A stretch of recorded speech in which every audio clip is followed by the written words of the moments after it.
One thing I talk about a lot on this channel is planning, but not just for work, because real life doesn't happen in neat categories. Work, family, clients, events, it all overlaps for me. So today I want to talk about how I plan for a full life, not just a productive one, and how I use planning to support all of it without feeling overwhelmed. This shift is what made planning feel finally sustainable for me. A lot of productivity advice treats life like something that happens around work, but if family, appointments, events, and personal time aren't planned for, they don't just disappear. They become stress. Planning for a full life means acknowledging that your time is shared, your energy may be limited, and everything matters, not just work tasks. Once I started planning for a whole life, not just my workload, everything felt more balanced.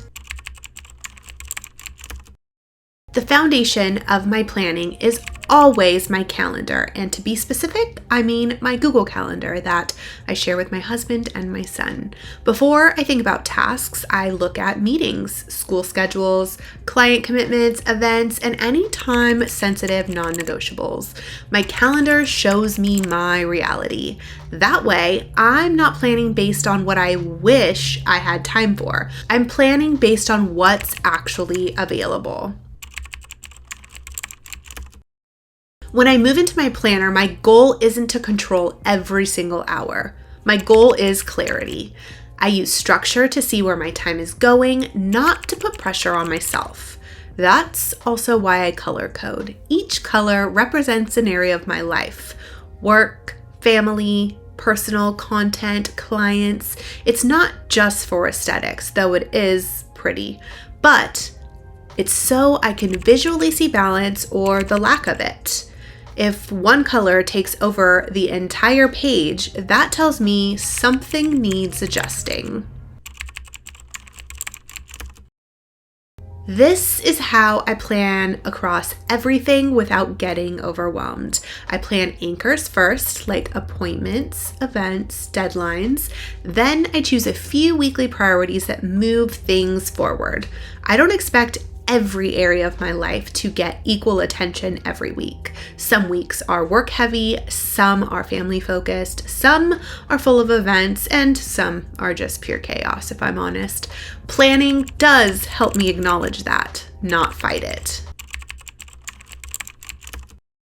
When life is full, I don't throw my systems out. I simplify them. I pull back on daily task lists. I focus on fewer priorities. I leave more white space. Planning becomes about support, not optimization. That's how I stay consistent without burning out.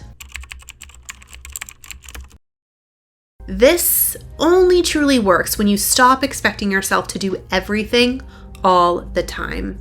Planning for a full life means accepting that some seasons are heavier, some weeks are slower, and enough looks different depending on what is happening. Your planner isn't there to judge you, it's there to help you decide.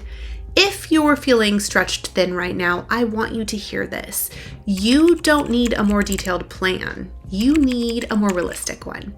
Plan your whole life, protect your energy, and let your planner support you through it. If this video helped you, I would love if you could help me and give it a thumbs up and subscribe if you're new here. And for everyone returning, thank you so much. I appreciate each and every one of you. And tell me in the comments, what part of life feels the fullest for you right now? I will see you guys in the next one real soon. Bye.